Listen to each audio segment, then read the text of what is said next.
tardes. Primeramente, agradecer al comité organizador por la invitación. Para mí es un gusto participar en este congreso y, bueno, disertar sobre un tema que es muy frecuente, muy recurrente en todos los niveles de atención en la parte materna, tanto a nivel primario como a nivel hospitalario, ¿no? Y a nivel institucional, tipo institutos especializados, como es la hemorragia postparto.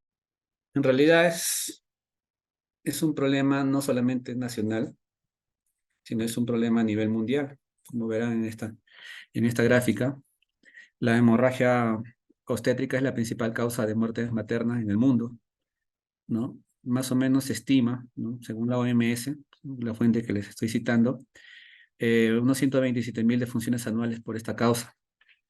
Ahora, de la parte de la hemorragia obstétrica, la hemorragia postparto, la que se da en el puerperio, es el tipo más común de hemorragia.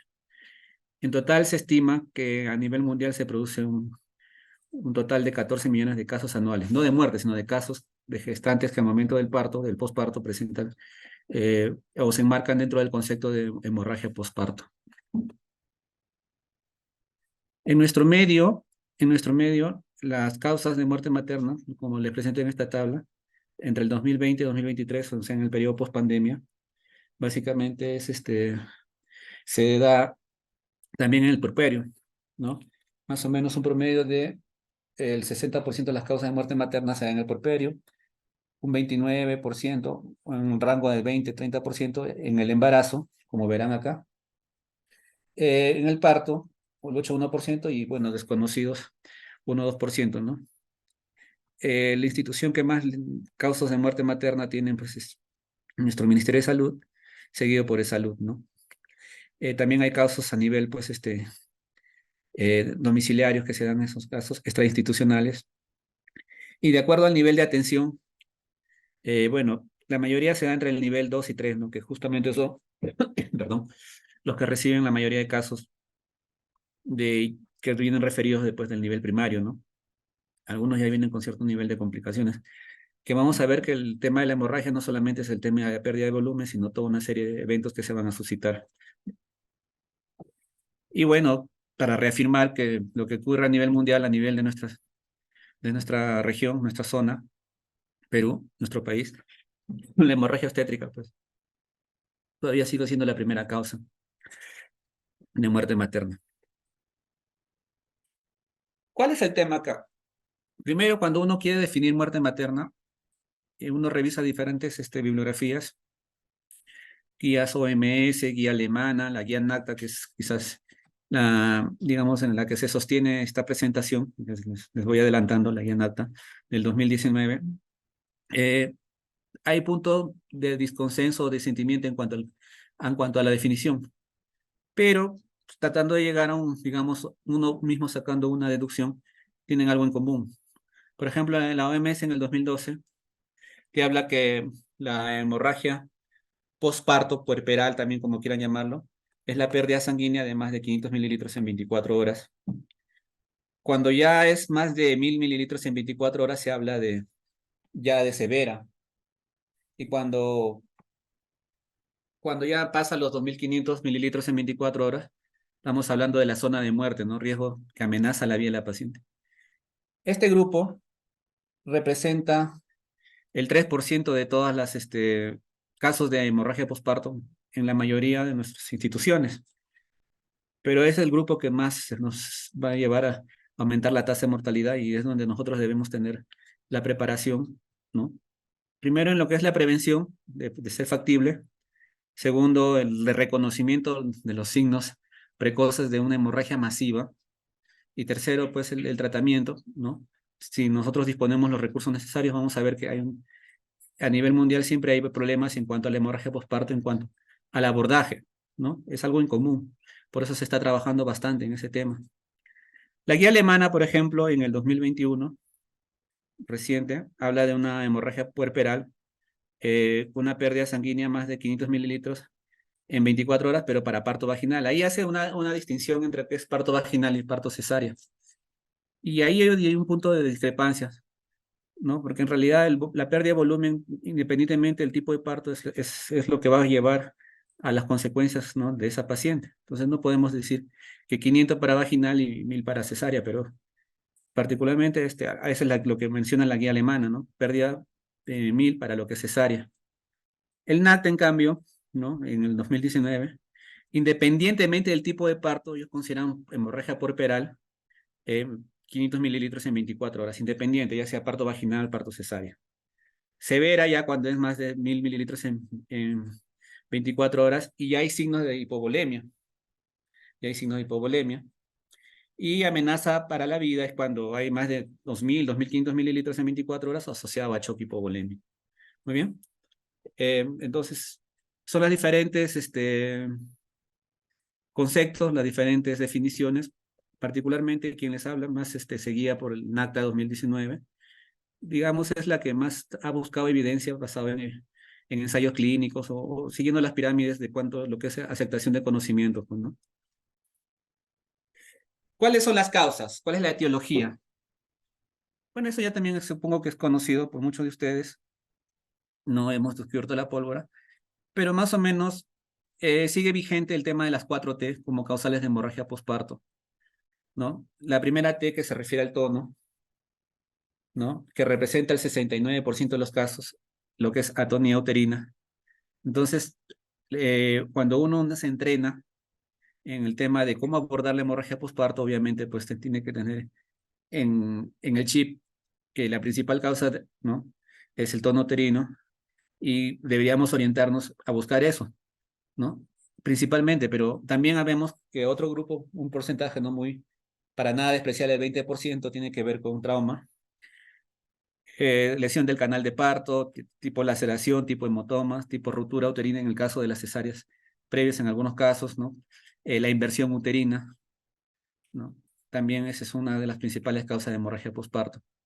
El tercer grupo son en relación a lo que es tejido, y acá hay que tener muy en cuenta dos cosas, lo que es retención de restos placentarios, o sea, un alumbramiento incompleto, y lo que es anomalía de la inserción placentaria, ¿no? O sea, la invasión de la placenta pues al miometrio o llegando a la serosa, estamos hablando pues de los acretismos, de los sincretismos o los percretismos placentarios.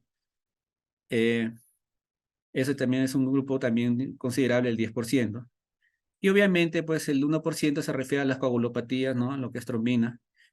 Es un porcentaje, ¿no?, del 1%, pero estamos hablando, y acá hay que tener cuidado, de coagulopatía como enfermedad preexistente, o sea, como enfermedad previo al parto, ¿no? No como un tema que se va a dar después del parto, porque en las hemorragias masivas nos vamos a dar cuenta que las coagulopatías se exacerban, pues, ¿no? Justamente por esas pérdidas masivas de sangre que se van a dar. Entonces hay que tener en cuenta eso. ¿Cuáles son los factores de riesgo? Es importante este cuadro, interesante. Ahí está la fuente, básicamente porque te habla cuál tiene mayor peso estadístico al momento de determinar el factor de riesgo importante. Y acá, a qué elemento de las 4T están asociadas.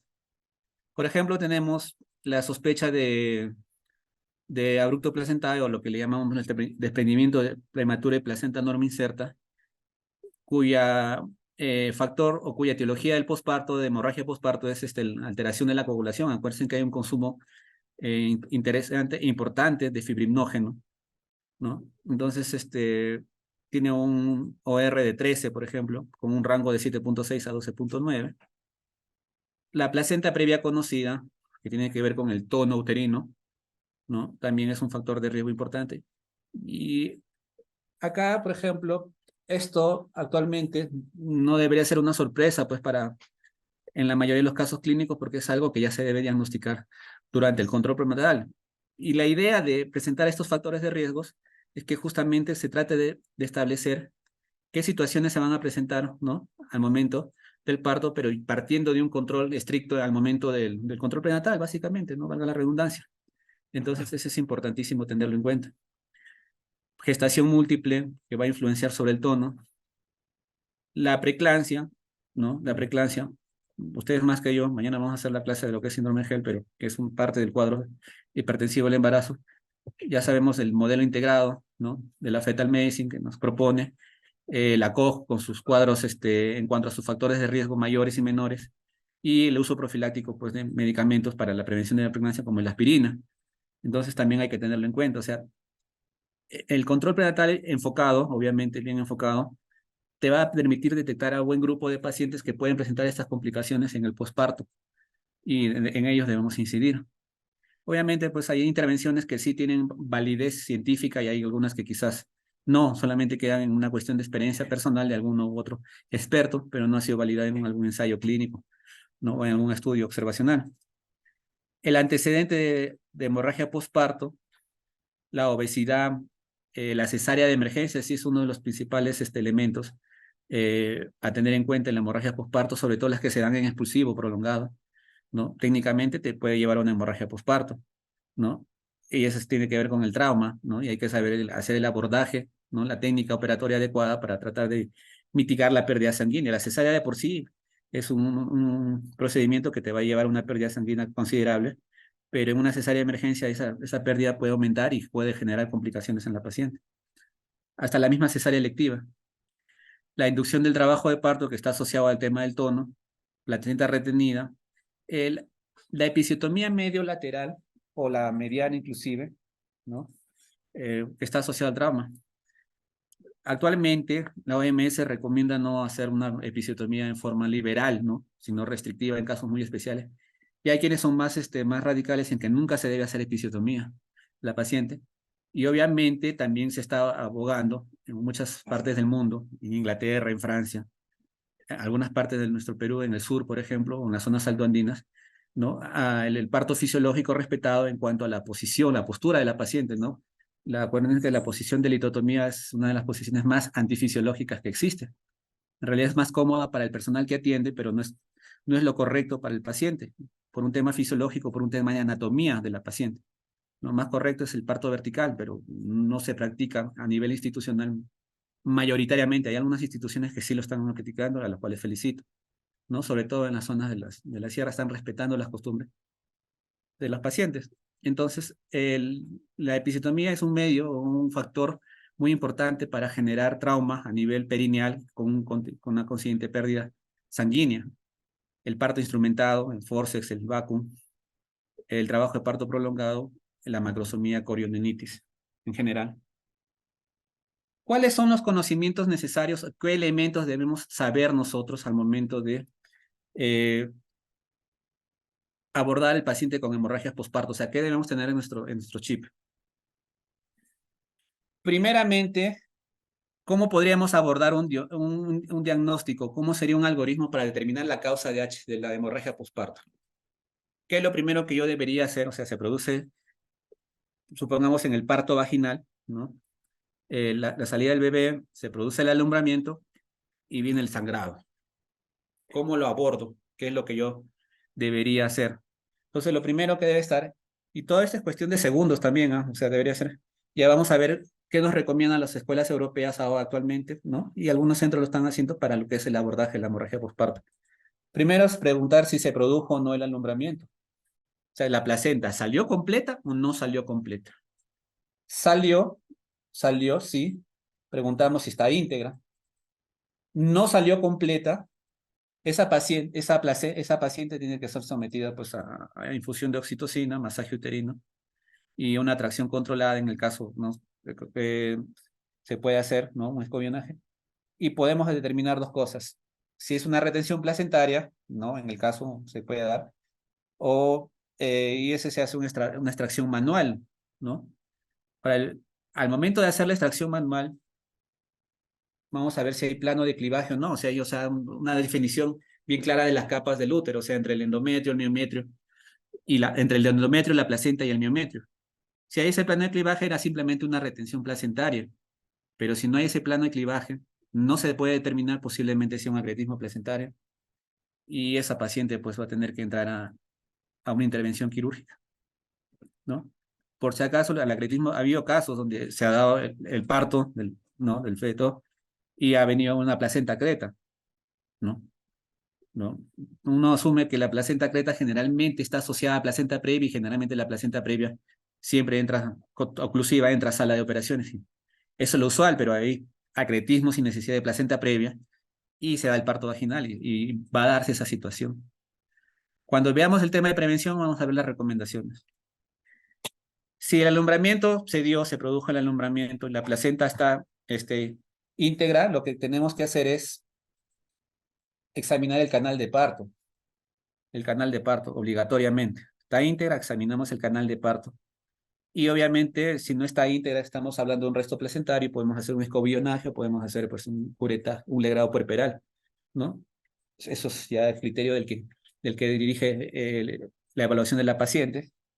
En el examen del canal de parto, que vas a examinar periné, vas a examinar pared vaginal, fondo de saco posterior, fondo, paredes laterales, cuello uterino, vas a ver si está presente o no alguna lesión. Si no es, el examen no está normal, estamos hablando de desgarros, y eso tiene pues un tratamiento definitivo que es la reparación quirúrgica. Si el examen del canal de parto es normal, tenemos que ver el fondo uterino, ¿no? Palpación del fondo uterino por vía abdominal, por vía abdominal. Entonces, yo tengo dos situaciones al no palpar el fondo uterino. Lo puedo palpar, pero con un tono disminuido, ¿no? No hay contracción marcada, entonces estamos hablando de una uterina, vamos a ver cuál es el manejo. No llego a palpar ningún tipo de fondo, ni débil, ni, ni ¿cómo se llama? Ni flácido. Entonces, al ver mi espectroscopía, voy a ver pues una tumoración rojiza frambuesada por el canal vaginal y es probablemente el útero invertido. También tiene un tratamiento definitivo. Obviamente, todo esto, lo que le estoy hablando paso por paso, lo estamos haciendo en cuestión de segundos y en simultáneo con otros procedimientos que vamos a evaluar, sino que yo le estoy mencionando, lo he tratado de sistematizar, perdón, como conocimiento previo para el momento de presentar los algoritmos que se van a mostrar. Si el examen uterino manual es normal, posiblemente del fondo uterino pues puede haber una rotura uterina. Y si es normal, si no es normal el fondo uterino, el examen manual, es una rotura uterina, y si está normal, es posiblemente una coagulopatía preestablecida, ¿ya? Preestablecida. Acuérdense que los sangrados masivos van a dar alteraciones de la coagulación. Muy bien. Con respecto al conocimiento previo. Otro elemento que siempre ha sido discusión, motivo de discusión, es mejor visualizar, es mejor estimar la estimación visual o medir, cuantificar la pérdida sanguínea. Esa es la gran duda. En realidad, lo que han habido estudios, y acá les presento un cuadrito con su respectiva bibliografía, los créditos respectivos, es cuando uno hace la estimación visual, que en esta caso están las líneas grises, comparado con la cuantificación, se llega a la conclusión que la estimación visual siempre ha sido estadísticamente inferior que la medición en todos los tipos de parto, ya sea espontáneo vaginal instrumentado o cesárea. Siempre, siempre, siempre. Lo que me parece, en comparación a lo que es, va a estar muy por debajo. Y ese es uno de los grandes problemas, porque diferimos tratamientos que se deben dar a estos tipos de pacientes, sobre todo en hemorragias masivas. Esa es la tendencia a disminuir, a mitigar, ¿no? Y realmente la pérdida sanguínea. Entonces, basado en eso, lo ideal es cuantificar, pero no siempre se puede cuantificar porque no se dispone de los medios, ¿no? Que uno quisiera para poder, por un tema de logística, ¿no? Entonces, pues basta con darse una vuelta pues, por muchas salas de parto de la atención primaria y va a ver que no, a veces no se cuenta con la logística y ese es otro de los grandes problemas en el afrontar la hemorragia postparto. Pero bueno, sigamos y vamos a... Acá les doy un ejemplo, por ejemplo, de lo que es en la medición, ¿no? Se cuenta con estas bolsas con cuantificador, básicamente, que deberían estar en la mesa de atención del parto, al momento de la atención del parto, ahí se va recolectando la sangre que se va eliminando durante el trabajo de parto, durante el puerperio, y se va cuantificando, ¿no? No es, digamos, no es tan utópico, pero la realidad es que no se cuenta con mucho de este tipo de logística. Entonces, la gran pregunta es, ¿cómo hago mi abordaje? Entonces, el NACTA recomienda que hagan una correlación eh, entre la parte clínica de la paciente, tanto en las funciones vitales como el tema del sensorio, y te va a poder orientar de acuerdo a lo que va presentando la paciente, te va a poder orientar qué volumen de sangre está perdiendo la paciente.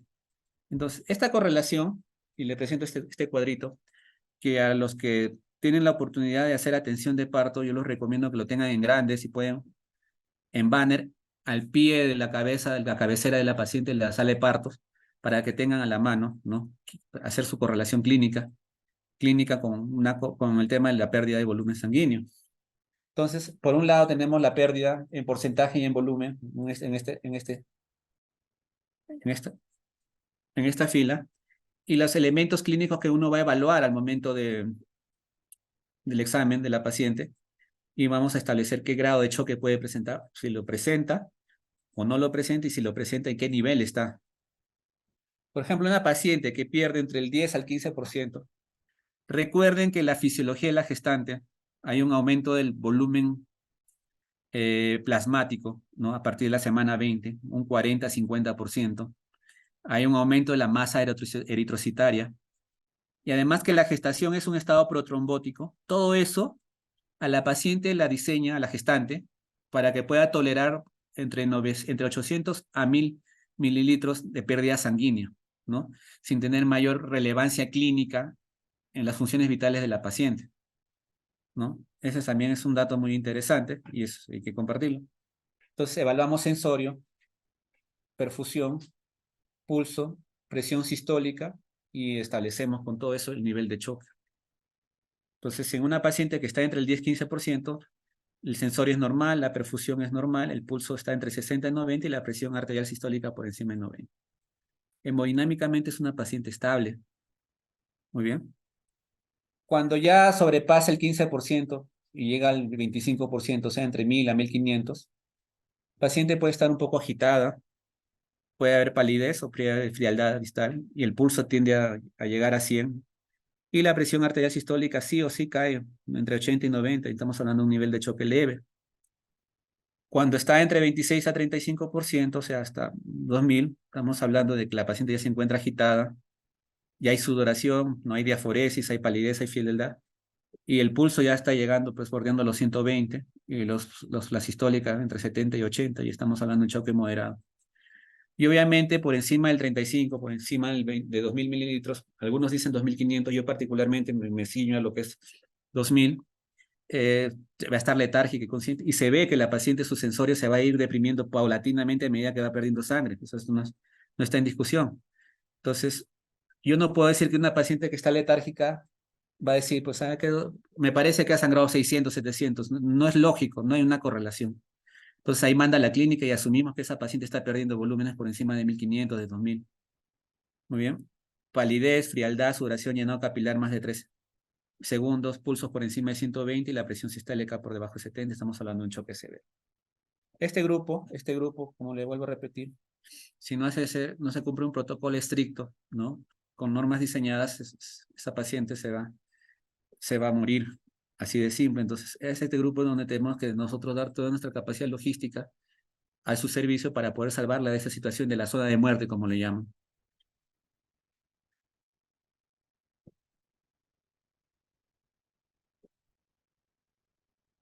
Un concepto que ya se está manejando ya más de años, 10 años, hasta más inclusive, es el índice de choque. El índice de choque simplemente te relaciona dos parámetros clínicos, la frecuencia cardíaca sobre la tensión arterial. Estos parámetros aisladamente pueden estar en rangos normales, ¿no? Se pueden estar en rangos normales, porque al inicio hay un mecanismo compensatorio que está actuando la gestante para poder mantener una estabilidad hemodinámica. Y como la tendencia de nosotros es a subestimar el sangrado, ¿no? Y quieran o no también un poco a mitigar el tema de la severidad del cuadro, eh, estas dos variables independientes que pueden estar normales, cuando se relacionan entre sí, te pueden predecir con mayor certeza lo que es la hipovolemia.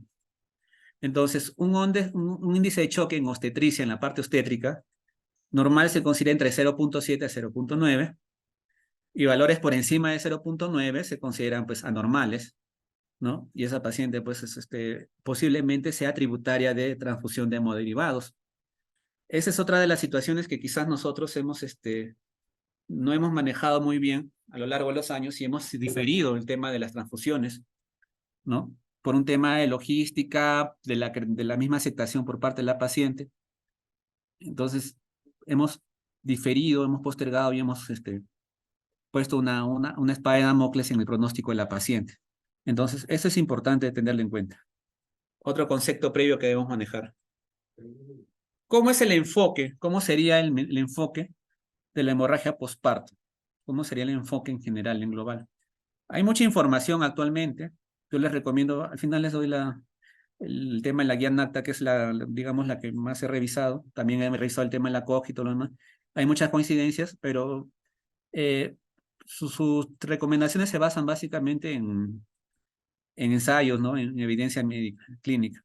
Entonces, ¿cómo es el enfoque? Primero el tema de la prevención, pues, ¿no? Podemos prevenir la hemorragia postparto, sería lo ideal, ¿no? Y hay medidas que sí están validadas, como hay otras simplemente que no hay un nivel de validación como para hacerlo, pues, masivamente. Obviamente, cuando ya se da la hemorragia postparto, uno tiene que hacer, pues, todo un protocolo, que ya lo vamos a ver, ¿no? Con medidas iniciales y medidas de salvataje. Muy bien.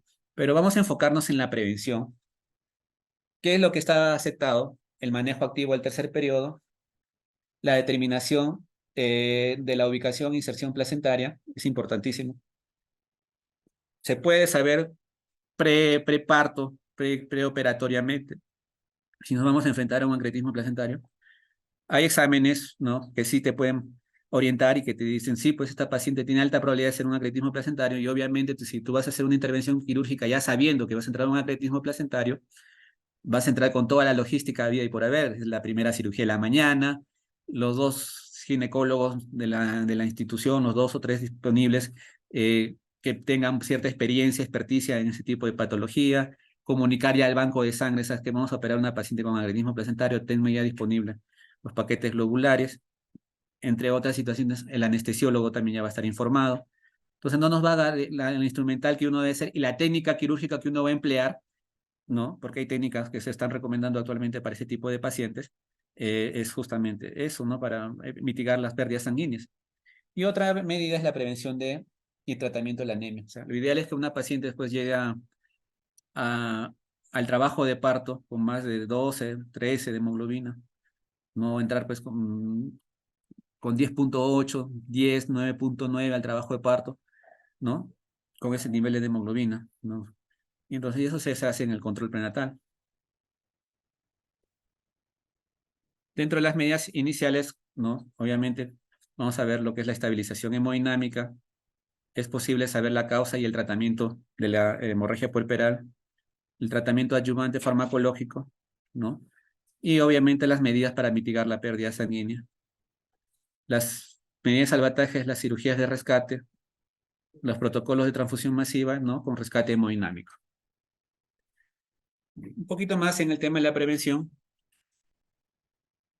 Eh, Manejo activo del tercer periodo, lo que le llaman el alumbramiento dirigido, es una recomendación nivel A o no A. Ya hay estudios, el Bristol, por ejemplo, de los años 88, que ha demostrado que sí previene la hemorragia puerperal por atonía uterina, por atonía uterina.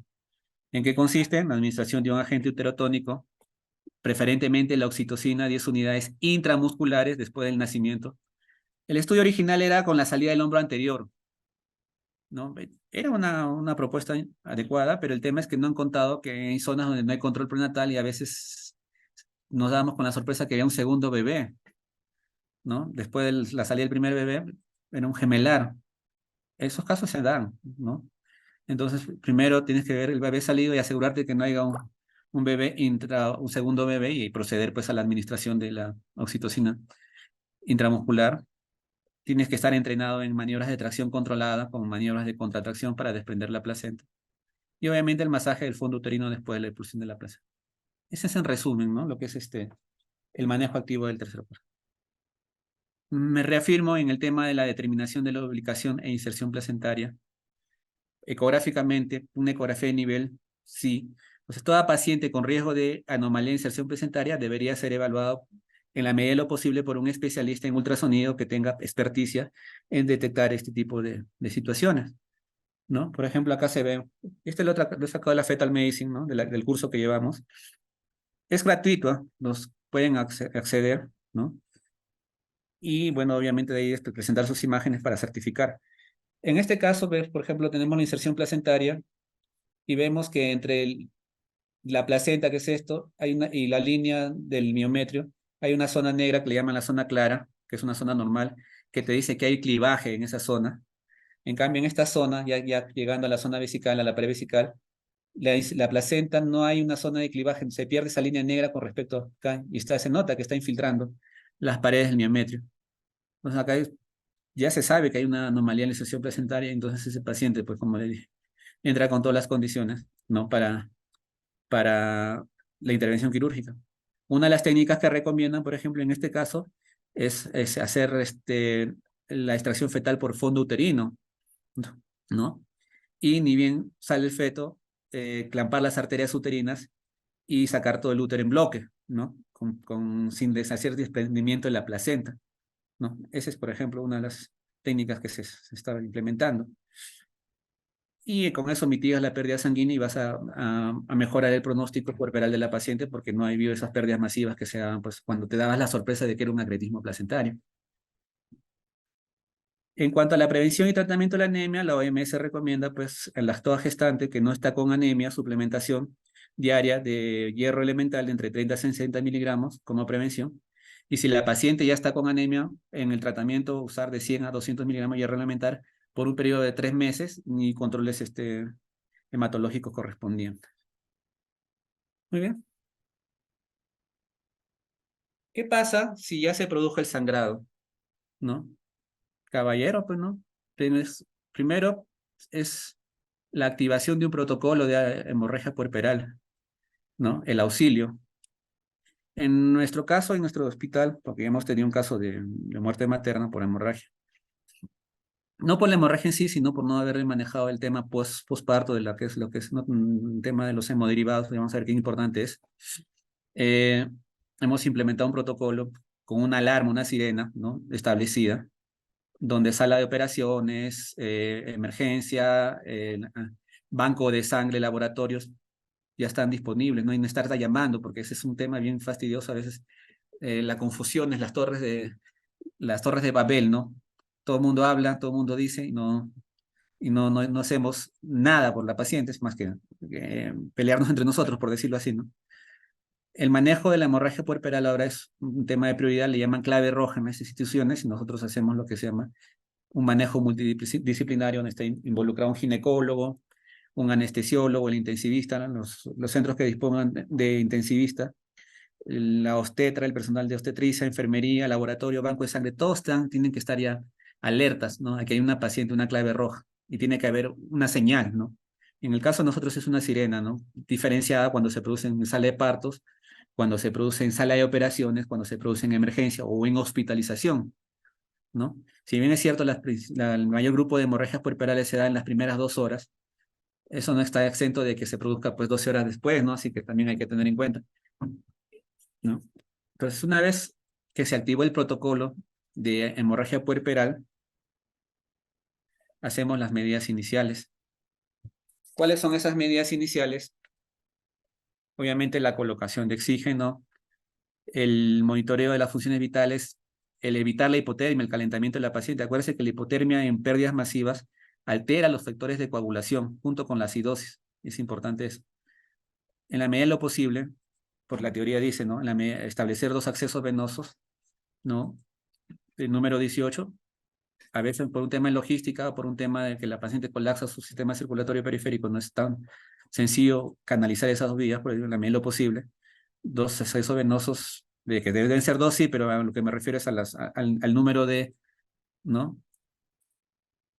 De acceso, ¿no? Lo ideal es 18, 16, ¿no? En la medida de lo posible. Y obviamente lo que está recomendado en el manejo inicial son las soluciones cristaloides, ¿no? El cloruro de sodio o lactato de Ringer. En el tema inicial, a veces el tema de los coloides, no de primera intención no se recomienda porque a nivel intravascular no permanece mucho tiempo y no aumenta pues la presión, la expansión que uno quisiera, ¿no? En esos pacientes y es efímera, no es duradera.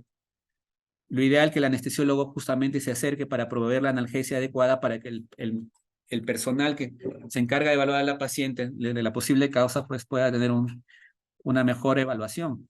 Una paciente con dolor no te va a dejar en la medida al inicio, cuando todavía está con su estado de conciencia adecuada, evaluarte por el dolor mismo, ¿no? La colocación de una sonda de Foley, ¿no? Con una bolsa colectora para medir el volumen urinario, que es uno de los elementos clínicos que más nos interesa y porque nos da una relación de cómo va la perfusión a nivel tisular. En la medida de lo posible, la cuantificación de la pérdida sanguínea, determinar grupo y factor, y como digo, en el banco de sangre, disponibilidad de bancos de sangre, ¿no? Los exámenes tanto de hematología, función renal y perfil de coagulación. Y obviamente informar a la paciente, si está consciente de su situación, para que colabore, obviamente, ¿no? Con el respeto del caso, y a los familiares también para que estén al tanto de la situación que se ha producido con su paciente. Ya vamos al tema puntual. ¿Cómo hacemos el control de la hemorragia y el tratamiento de acuerdo a la posible causal? Ya hemos visto cómo hacemos el diagnóstico y llegamos a la conclusión de que es una atonía uterina. La medida la medida inmediata es el masaje uterino, y también hay medidas no quirúrgicas y hay medidas quirúrgicas, ¿no? Medidas conservadoras, como la compresión bimanual, la compresión externa aórtica, la técnica de SEA, vamos a ver en qué consiste. Actualmente, en mi hermano país de Colombia, en Ecuador, están apostando mucho por el balón intrauterino, el balón de Bakri se llama, un balón de silicona que se coloca a nivel del cuerpo uterino en el fondo, ¿no? Y que va a hacer pues compresión desde adentro hacia la parte, en sentidos estrípeta, lo que es el miometrio. Acuérdense que el que sangra en la atonía quirúrgica, en la atonía uterina, es el lecho placentario, recuerden ese detalle. Y recuerden que el lecho placentario depende exclusivamente, principalmente de la arteria uterina. Y el flujo de la arteria uterina en una paciente a término oscila entre 450 y 600 mililitros por minuto. ¿Se dan cuenta el volumen de sangre que puede perder en 2 o 3 minutos en la verdadera atonía uterina? Tenemos que actuar con prontitud y con eficiencia, ¿no? En la verdadera atonía uterina, sin esa paciente simplemente se nos choca y se nos complica y se nos muere. De ahí hay el balón, como dije, balón uterino de Bakri como una medida conservadora, ¿no? Que está siendo tratando validado en algunos estudios, ¿no? En el 2015 hubo un ensayo clínico que sí es el nivel de efectividad. El traje antichoque no neumático, te les voy a explicar. Son medidas temporales, ¿no? Que mitigan la pérdida sanguínea hasta lograr el tratamiento definitivo, ¿no? O el control definitivo del sangrado, ¿no? De la paciente. Obviamente hay la compresión quirúrgica, ¿no? Los puntos de Bellinge, generalmente pacientes que están entrando a cesárea, o también pacientes que han dado parto vaginal. Una de las opciones es pues, hacer una laparotomía, hacer un punto de Bellinge, o una ligación de la arteria, pues no la hipogas. En algunos centros, particularmente acá en nuestro país, no he visto, no sé si en algunos hospitales del nivel 4 practican lo que es radiología intervencionista para el tema de la hemorragia puerperal, ¿no? Lo que es la embolización, no lo he visto. Sí, en otros países, ¿no? He visto en Brasil, he visto en Argentina. Y obviamente el tratamiento definitivo de rescate, ¿no? Cuando ya todas estas medidas han fracasado en el control de la atonía uterina, es la histerectomía, ¿no? La histerectomía. Farmacológicamente, como primera línea, ¿no? El NACTA recomienda y sigue siendo la humilde, ¿no? La humilde y antigua oxitocina. Y bueno, acá lo que sí es cierto que no hay un consenso, donde ustedes revisen guías, ¿no? O protocolos de cada institución grande, y hay una diferenciación, es que no hay una dosis, digamos, mínima, eficaz, que te pueda asegurar, pues, no hay un acuerdo para lograr, ¿no? La mitigación del sangrado uterino, ¿no? Por atonía, con el tema de la oxitocina. Acuérdense que la oxitocina también tiene efectos por uso inadecuado, como por ejemplo el problema a nivel cardiovascular, ¿no? Inclusive hablan algunos de hipoperfusión miocárdica en algunas situaciones por el uso de oxitocina. De ahí que siempre hay esa discusión, ¿cuál es la dosis mínima eficaz, segura, que pueda ayudarte a la contracción uterina y te pueda evitar el tema de la hipoperfusión miocárdica, por ejemplo? El NACTA te recomienda como oxitocina dos esquemas te da, dos opciones te da. Uno, en bolo, endovenoso, como se lo dice, se lo administras en guan. 5 a 10 unidades internacionales intramusculares o endovenosas, en bolo. Y la otra es en infusión, 30 unidades o 40 unidades de oxitocina en 500 mililitros de solución cristraloide y se lo administras a razón de 125 mililitros por hora, como manejo de primera línea. No funciona, no funciona, complementas.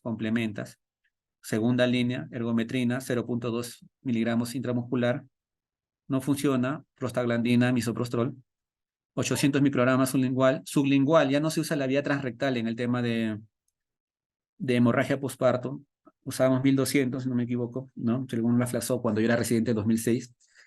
Pero era una vía muy errática, no tenía un nivel de absorción adecuado, ¿no? Y no se lograba el efecto deseado, entonces lo que han optado y lo que lo han validado en diferentes estudios a nivel sublingual. Un análogo sintético de la oxitocina, que es la carbetocina, ¿no? Es 100 como alternativa, 100 miligramos intramusculares o endovenoso también en dosis en bola. Entonces, estas son más o menos digamos, las pautas para lo que es la atonía uterina, ¿no? La atonía uterina. Vamos a un poquito detallar la técnica de SEA. La técnica de SEA es una técnica temporal. Estudios que dicen que se puede hasta reducir el flujo de la arteria uterina en un 70%, por lo tanto una mitigación adecuada o aceptable de la pérdida sanguínea, ¿no? Acuérdense no solamente que es si yo voy a lograr pararle el sangrado, sino hasta que pare el sangrado, cuánto de volumen se está perdiendo, porque eso también va a tener implicancias sobre la paciente, ¿no? Entonces la técnica SEA básicamente es por vía vaginal, el clampaje de las arterias uterinas.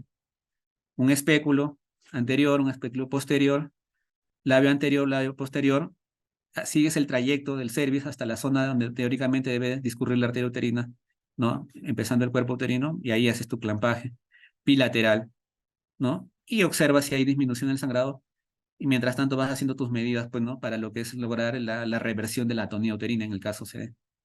Obviamente eso es para atonía uterina, no es para traumatismo del canal vaginal, ¿no? Ni perineal, obviamente, porque el problema está justamente en el hecho presental, ¿no?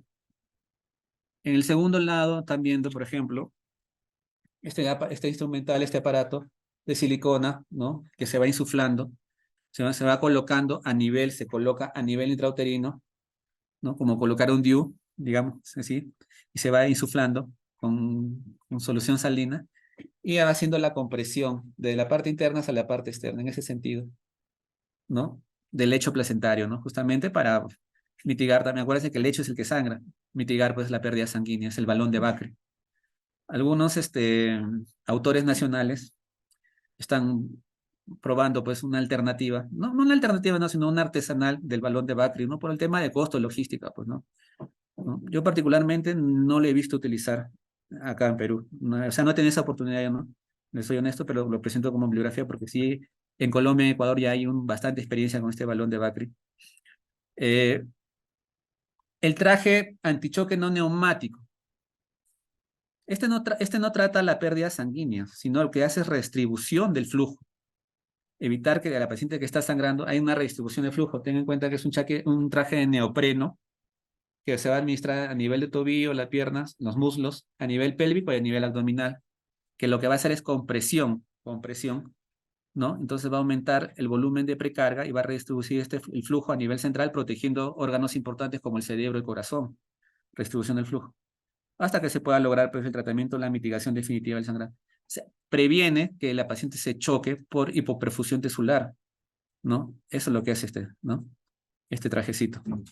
Entonces, ninguno de estos métodos reemplaza o es mejor que el otro, sino todo suma a lo que es la pérdida, mitigar la pérdida sanguínea y evitar que la paciente llegue al choque hipovolémico que le va a llevar a las consecuencias, a las siguientes complicaciones que no vamos a ver más adelante.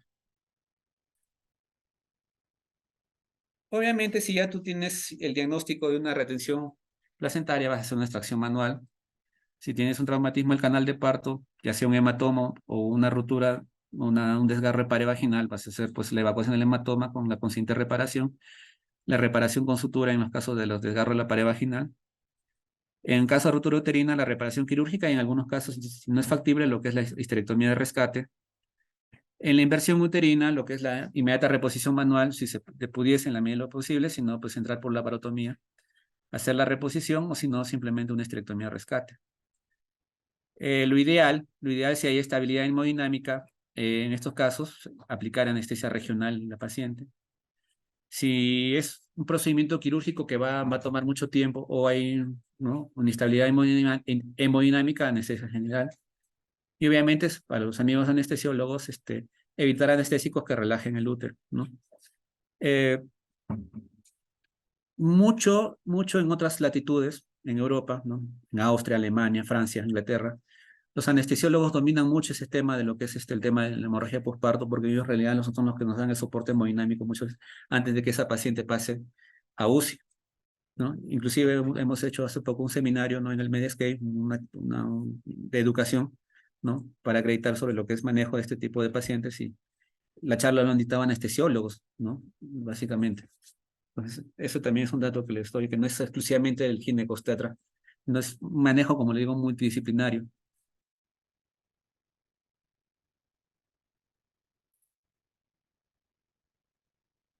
¿Qué pasa si mi sangrado ya paró el sangrado, stop? Logré mitigar el sangrado, parar en la causa, y mi sangrado ha sido entre 500 a 1000 o menor de 150 mililitros en 30 minutos. Hemodinámicamente esa paciente no tiene mayor impacto, entonces debe ser monitoreada continuamente por 2 horas, ¿no? O prolongar más tiempo si la frecuencia cardíaca se eleva un poquito más de 100. Ahora, no es una cuestión estática. Una paciente que aparentemente está en este rubro puede pasar al otro rubro, ¿no?, a medida que avanzan las horas, y es intercambiable las recomendaciones. Si la paciente ha sangrado entre 1000 y 2000, o lo que le dicen 150 por 500 mililitros 30 minutos, se le da 2 paquetes globulares y la hemoglobina es menor de 8, obligado.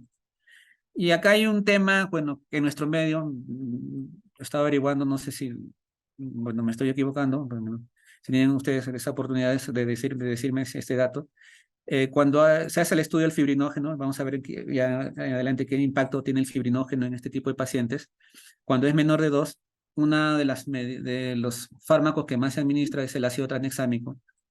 Y obviamente el ácido tranexámico es útil cuando lo administras dentro del periodo de 3 horas de inicio del sangrado, ¿no?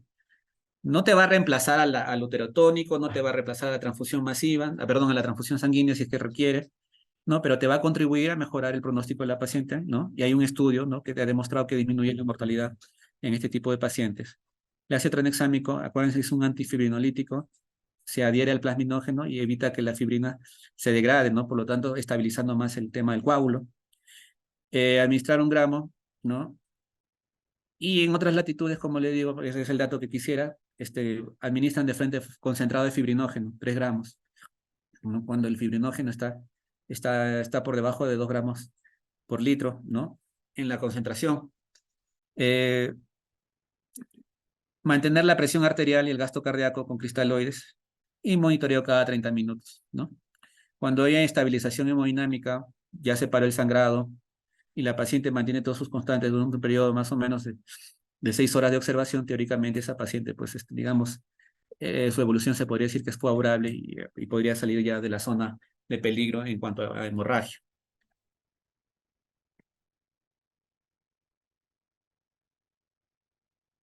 ¿Qué pasa? Y acá viene el tema, ¿no?, donde quisiera enfatizar un poco. ¿Qué pasa si ha parado el sangrado y se ha dio una pérdida cuantiosa, a pesar de que yo ya paré, ya controlé el sangrado, ¿no? Y ha habido pérdidas por encima de 2000, ese es un grupo. O pese a las medidas que estoy haciendo, la hemorragia sigue activa, no está controlada, y ya está llegando a pérdidas por encima de 2000 mililitros. Entonces estamos hablando de una hemorragia posparto masiva, ¿no? Una hemorragia posparto masiva. Y ambas, obviamente el primer grupo es mucho mejor manejable que el segundo, porque todavía está con una hemorragia activa. Y ahí se tiene que activar un protocolo, ¿no?, para hemorragia posparto masiva. Entonces, hemorragia posparto masiva son pérdidas sanguíneas más de 2000 mililitros. Se recomienda en este caso el protocolo de transfusión masiva, les voy a decir cómo consiste, un laboratorio de alto nivel, ¿no?, básico, y obviamente disponer ya, pues, de una medicina intensiva para este tipo de pacientes. Un comentario nada más que lo he puesto en este cuadrito. En hemorragia severa de intensa, que se da en poco periodo de tiempo, no confiarnos en la hemoglobina y el hematocrito. No va a haber cambios sustantivos que me puedan decir, mira, he perdido tanto de sangre. No, no, no. Ahí, como le digo, es la valoración del estado clínico de la paciente, ¿no? Obviamente, si han podido cuantificar mucho mejor el estado clínico de la paciente, las funciones vitales para poder decir, bueno, si es una hemorragia masiva, ¿no? Es importantísimo eso. A veces, ¿no? Dicen, no, pero no ha perdido mucha hemoglobina, ha caído 2 gramos, entonces no creo que haya perdido más de, no. Al inicio no va a ser así, ¿no? Entonces, ¿en qué consiste el protocolo de transfusión masiva para quienes están indicados? Vuelvo a insistir, para pérdida más de 2 litros, para inestabilidad hemodinámica, sangrado no controlado quirúrgicamente. ¿Y cuál es el objetivo? Bueno, si se llega a controlar el sangrado, como les mencioné en el primer paso, ya hacen, la hemoglobina debería estar en mayor de 7, pero si el sangrado sigue activo, no, o sea, no hemos parado el sangrado todavía, a pesar de que hemos determinado la causa, no hemos logrado determinar el stop el sangrado, simplemente se requiere hemoglobina más de 9, plaquetas más de 50.000 y fibrinógeno más de 2 gramos por litro. ¿Qué se recomienda? En realidad también hay discrepancias en diferentes protocolos. Yo el que les estoy presentando es del NATA. Un pack de transfusión masiva, ¿en qué consiste?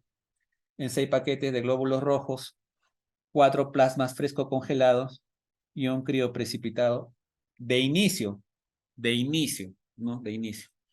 A este le llaman la hora dorada, ¿no? Del paciente. O sea, si se hace bien las cosas en la primera hora, las oportunidades de sobrevida de la paciente son mayores, ¿no?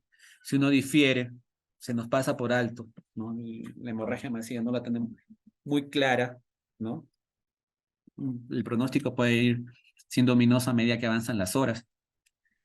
Eh, Repetir cada 30 minutos la hemoglobina, la toma de fibrinógeno.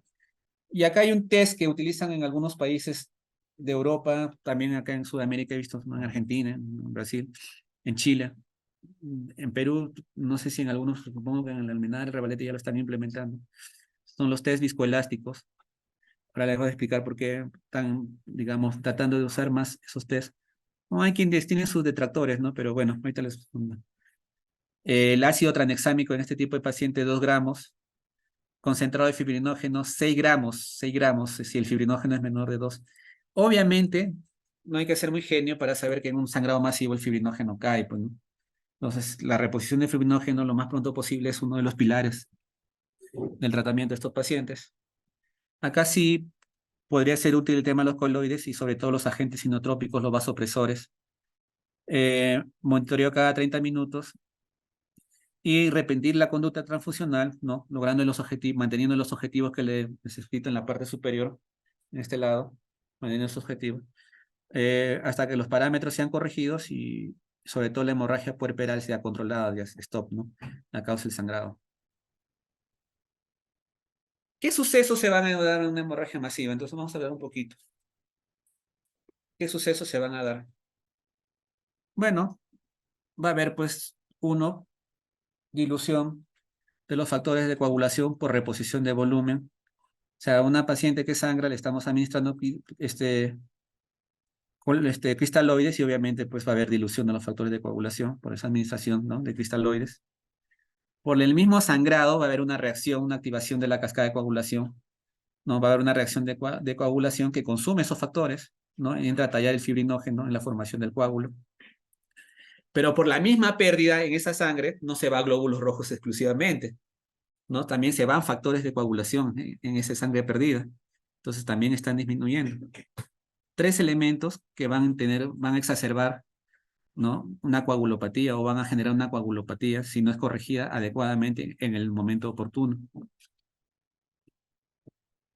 Entonces, acuérdense, cuando hacemos un laboratorio estándar, una paciente que pierde sangre está recibiendo fluido, está recibiendo concentrados de coagulación, concentrados de fibrinógenos, paquetes globulares, concentrados de estombrina, ¿no? Bueno, esta lámina la he sacado de un seminario europeo.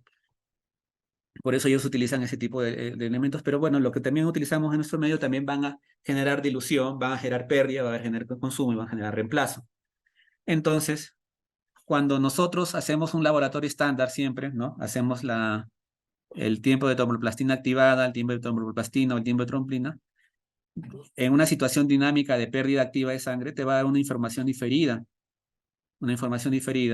con un retraso de la situación hemodinámica de la paciente de 1 hora, hora y media. Son pruebas que demoran más también, acuérdense. Y a eso le sumas que el fibrinógeno disminuye, entonces no vas a tener una situación real de la coagulación de ese paciente. Entonces, ante esa situación, una tendencia, ahora no sé si es moda, porque es una cosa que está saliendo en los últimos 5 o 6 años, vamos a ver si se queda o desaparece con muchas de las medidas que se han hecho a la larga del tiempo, los métodos viscoelásticos.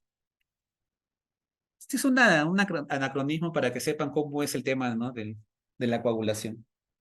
Acuérdense que el trombocito, las plaquetas, viene a ser el ladrillo y el fibrinógeno, el cemento, para que tengan en cuenta. Para que las plaquetas se vayan vayan haciendo una función, tiene que haber un nivel de fibrinógenos adecuado, una buena calidad de cemento, si no simplemente desaparece, cae, ¿no? Eso es más o menos el anacronismo que estoy explicando para que puedan entender. ¿Qué hace las pruebas fibroelásticas? Básicamente, la trombolastrometría se llama. Lo que hace es ver la formación, la fortaleza y la lisis del coágulo. A través de un dispositivo se pone una pequeña cantidad de sangre de muestra que va a coagular, va a ser centrifugada, ¿no? A temperaturas adecuadas. Y a través de un sensor de computadora va a darte información, ¿no? A través de gráficas. Y esta es la gráfica que te da, por ejemplo, ¿no? La gráfica que te da. Depende del tipo de vía que se va formando, que se va analizando. Si es una vía intrínseca, le llaman exten, ¿no? A la información que te dan, si te dan, ¿no? Los valores que te dan. Si es una vía intrínseca, se llama inten. Y hay valores que uno va a analizar. Por ejemplo, te va a analizar el tiempo de formación del coágulo, ¿no? La firmeza del coágulo en milímetros, cuánto de milímetros tiene, y cuánto del porcentaje de ese coágulo que se ha formado va a sufrir lisis, ¿no? Y te da esa gráfica. Te va a dar una firmeza del coágulo. Entonces, por ejemplo, la firmeza de un coágulo o la firmeza máximo del coágulo debería ser por encima de 50 milímetros, ¿no? Por eso te dan esas gráficas, esas medidas que les estoy mencionando, ¿no? ¿No? Y en esta parte, lo que es cuánto de ese coágulo que se ha formado se va a degradar, se va a degradar. Se asume que es el máximo de lisis debe ser menos del 15%. Más del 15%, entonces hay factores de coagulación que están faltando, que están fallando. Y así se va administrando lo que requiere el paciente para poder manejar el tema de la hemorragia aguda. Entonces, es una prueba más en tiempo real, ¿no? De la situación que está viviendo en el momento el paciente desde el punto de vista hemodinámico.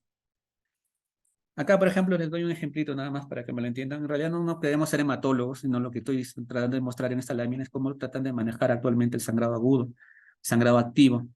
Tienes una paciente con un inicio de hemorragia puerperal y miren cómo se ve, ¿no? Todo firme el coágulo con sus respectivos tiempos, ¿no? El CT significa el tiempo de formación de coágulo, ¿no? El CA es el ángulo, el MFC la firmeza, el espesor, ¿no? La cantidad de coágulo y los niveles de fibrinógeno. Persiste la hemorragia y cae el fibrinógeno, el CT se prolonga, ¿no? El CA cae y la firmeza del coágulo, la firmeza también cae.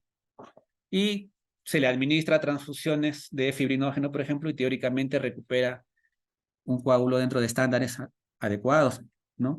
Teóricamente ese es el manejo, ¿no? Del, de los elementos viscoelásticos, ¿no? De los elementos viscoelásticos. A esos elementos se le pueden agregar, pues, factores de coagulación, ¿no? Y consigues otros elementos coadyuvantes. Y al final tienes valores referenciales y de acuerdo a esos valores referenciales tú vas a ver si necesitas plaquetas, perdón, plasma fresco congelado, si necesitas plaquetas, si necesitas fibrinógeno, si le agregas ácido tranexámico, si le agregas plasma fresco congelado o protamina, o si el paciente ya pues simplemente ya se estabilizó, ¿no? Si ya tuvo un trombo normal, ¿no? Entonces, esa es la tendencia actualmente en el manejo de la hemorragia activa, ¿no? En una hemorragia puerperal. Este es la gráfica resumen, no voy a extenderme en leerlo porque ya lo tienen ahí, ¿no? El condensado del resumen NACTA, ¿no? Las medidas iniciales, nunca se olviden que tenemos que saber con qué recursos contamos para ver si ese paciente lo podemos manejar o va a ser transferido. Las medidas temporales, el manejo de la tonía, el manejo de la retención placentaria, de la ruptura uterina, la inversión, la monitorización hemodinámica, los medicamentos que se van a utilizar durante las situaciones que se van a dar, los niveles de las pérdidas sanguíneas, los inotrópicos, vasopresores. Nunca se olviden del manejo también pues, de la acidosis, de la hipotermia, ¿no? El uso del ácido tranexámico, en qué situación es útil, en qué no, ¿no? Los protocolos de transfusión masiva. Ya para el cierre, ¿cuáles son las dificultades en el manejo de la hemorragia postparto? O sea, no solamente es, no solamente es un tema que nos atañe a Latinoamérica, sino este se lo ha sacado un cuadro, mira el autor, es un alemán, dice bien claro, hacemos poco y lo que poco que hacemos es demasiado tarde, porque tenemos problemas en el diagnóstico, falta de consenso, fallas en la tipificación, falta de protocolos, falta de capacitación, siempre hay que estar revisando, ¿no? Fracaso terapéutico, el uso inadecuado de uterotónicos. Quizás uno de los elementos que más nos pasa facturas es el diferimiento de la terapia transfusional, desconocimiento de los signos clínicos y de los resultados del laboratorio. Ese es como personal de salud propiamente nosotros. Ya un tema estructural, institucional, inadecuada infraestructura y equipamiento y una falta de comunicación. Siempre, en un elemento de un protocolo de hemorragia puerperal, siempre tiene que haber un líder, nunca se olviden eso. En la clase anterior igual, ¿no? Para la RCP, un líder, quién dirige, quién organiza, con funciones determinadas. Los que intervienen deben conocer el algoritmo, deben tener el mismo objetivo, y siempre debe haber un plan B, ¿no? Por ejemplo, ante el fracaso, las medidas habituales, ¿qué hacemos después? Radiología intervencionista, cirugía de rescate, ¿no? Referir a un centro de mayor resolución con una UCI de alto nivel que maneje todos los protocolos que yo le estoy mencionando en cuanto al tratamiento de la hemorragia aguda. Siempre es bueno cortar con cartillas, ¿no? Farmacológicas y de procedimientos que se van a hacer durante el trabajo de parto para ir anotando, debe haber un personal que va anotando, ¿no? Qué medidas que se van usando o qué otros fármacos que se van a ir agregando. Y lo más importante, el entrenamiento, el ensayo, ¿no? Cuando nos pase una situación, a nosotros nos pasó una muerte materna después de 18 años, la verdad es un impacto muy negativo, ¿no? en la institución, y hay que reconocerlo, no hay que estar tampoco decir que todo lo bueno que hacemos, ¿no? Que nos ha pasado. Entonces, tenemos que reconocer que tenemos que entrenarnos, y para eso están los ensayos. En Alemania, en Francia, en los mejores centros siempre ensayan cómo van a actuar ante una hemorragia, ¿no? Una hemorragia masiva, sobre todo en puerperal, quienes intervienen, para tener la costumbre de qué hacer en una situación real. Entonces es parte de la formación, ¿no? Y es lo que se debe hacer. Bueno, es lo que he querido presentarles hoy día sobre lo que es hemorragia postparto.